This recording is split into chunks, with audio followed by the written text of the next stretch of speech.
বন্ধুরা, বগুড়ার শ্মশান মেলা অনেকই বিখ্যাত, আর সেই শ্মশান মেলার প্রস্তুতি পর্ব একদম শুরু হয়ে গেছে।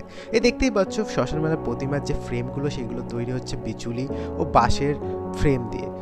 তাই সেইখানেই যে মিস্ত্রিরা কাজ করছে, অর্থাৎ যে প্রতিমা বানাচ্ছে, তাদের কাছ থেকে আমি জানতে চলে গেছিলাম বগুড়া শ্মশানে যে এই কাজ কতদূর এগিয়েছে আর কবে থেকে শুরু হয়েছে এই কাজ, তারা কতক্ষণ করছে আর কতই বা প্রস্তুতি বাকি আছে।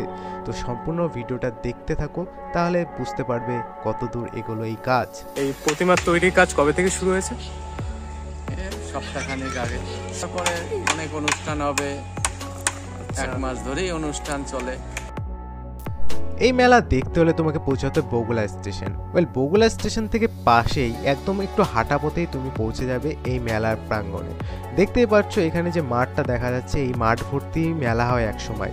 এই হলো শ্মশানের পুকুর, আর ওইখানে শবদেহ পোড়ানো হয়।